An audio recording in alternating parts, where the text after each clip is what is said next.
बच्चों, आज हम आपको एक ऐसे महान व्यक्ति की कहानी सुनाने जा रहे हैं जो हमेशा आम व्यक्ति की तरह जिए, पर वह बहुत खास थे। वो व्यक्ति हैं एपीजे अब्दुल कलाम। कहानी उनके सपनों की उड़ान की। तो आइए पहले उनसे जुड़े कुछ खास व्यक्तियों के बारे में जान लेते हैं। उन खास व्यक्तियों में जो सबसे खास हैं वह हैं उनके माता पिता और उनके अध्यापक। अब्दुल कलाम 5 भाई बहन थे। वे और उनका परिवार रामेश्वरम में रहते थे। उनके पिताजी रामेश्वरम में नाविक थे और रामेश्वरम में आने जाने वाले यात्रियों को नाव किराए पर दिया करते थे। गरीबी के कारण 2 वक्त की रोटियों की परेशानी हमेशा उनके घर में बनी रहती थी, पर फिर भी जैसे तैसे उनके घर का गुजारा हो रहा था। पर एक दिन इतना भयंकर तूफान आया कि उनके पिता की नावें डूब गईं और उनका सारा काम ठप हो गया। घर का गुजारा होना बहुत ही मुश्किल हो गया। अब्दुल कलाम अभी बच्चे थे, पर फिर भी उन्हें अपनी जिम्मेदारियों का एहसास होने लगा। उनके मन में कुछ कर गुजरने की चाह और भी ज़्यादा उठने लगी। उस साधारण से दिखने वाले बच्चे ने जैसे अपनी कमर कस ली हो, मानो जिंदगी की जंग शुरू हो गई हो। उन्होंने पढ़ाई के साथ साथ अखबार बेचने का काम शुरू कर दिया। उन्होंने मन ही मन में अपने लिए एक टाइम टेबल बना लिया, जिसे वो पूरी तरह से फॉलो भी करते थे। वो सुबह 3:30 बजे उठ जाते और नहा धोकर 4 बजे तक अपनी मैथ्स की ट्यूशन क्लास के लिए चले जाते थे। इतनी सुबह नहा धोकर वह इसलिए जाते क्योंकि उनके मैथ्स टीचर की यह शर्त थी कि जो बच्चा सुबह नहाकर क्लास के लिए आएगा उसे वह फ्री कोचिंग देंगे। ट्यूशन क्लास से 5 बजे वह वापस आ जाते।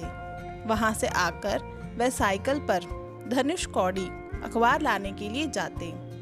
फिर उन अखबारों को बेचने के लिए जगह जगह जाते। सारे अखबार बेचकर वह घर आकर स्कूल के लिए तैयार होते और अपनी माँ के हाथों का बना नाश्ता खाते। फिर स्कूल से वापस आकर वह अखबारों के पैसे लेने के लिए जाते। थकना तो जैसे उन्हें आता ही नहीं था। वह कहते हैं, सपना वो है जो नींद ही ना आने दे। और सच में उन्होंने जो सोचा वो कर दिखाया, देश के लिए, अपने परिवार के लिए और हम सब के लिए। उन्हें पढ़ने लिखने का इतना शौक था कि वह समय निकालकर पूरा का पूरा अखबार ही पढ़ लेते थे। वह मुस्लिम परिवार से थे, साथ ही वह सभी धर्मों की बहुत इज्जत करते थे। वह नमाज अदा करते, साथ ही जब समय मिलता या उनका मन करता तो वह रामेश्वरम मंदिर के पास जा बैठ जाते और वहाँ से आने वाले मंत्रों की ध्वनि में मंत्रमुग्ध हो जाते। उन्हें उन मंत्रों का अर्थ समझ नहीं आता था, पर फिर भी उन्हें वहाँ बैठकर मंत्रों की ध्वनि को सुनना बहुत पसंद था।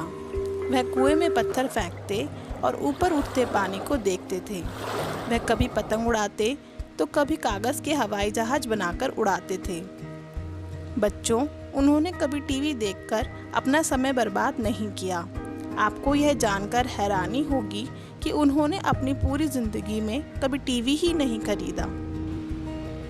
उन्होंने अपनी जिंदगी में आने वाली परेशानियों को कभी ज़्यादा बड़ा समझा ही नहीं। उन्होंने छोटी छोटी बातों में भी खुशियाँ ढूंढ ली। उन्होंने कभी हार नहीं मानी। वह एयरफोर्स में भर्ती होना चाहते थे। उनका सपना था कि वह पायलट बने, पर ऐसा ना हो सका। पर उन्होंने हार नहीं मानी और दोगुने जोश के साथ उससे भी बड़ा काम कर दिखाया। यह वह समय था जब वह एरोस्पेस साइंटिस्ट बने, मिसाइल प्रोजेक्ट के सीक्रेट चीफ बने, देश को अग्नि, पृथ्वी और ब्रह्मोस जैसी और भी कई उपलब्धियां दिलवाईं। वह मिसाइल मैन ऑफ इंडिया कहलाए। वह देश के 11वें राष्ट्रपति बने। वह भारत रत्न से भी नवाजे गए।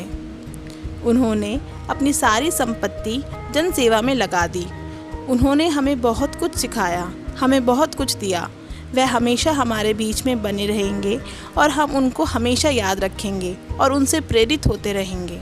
ऐसी ही और मोटिवेशनल स्टोरीज़ के लिए हमारी वीडियोस को लाइक करें, शेयर करें और हमारे YouTube चैनल को सब्सक्राइब करें। Thank you.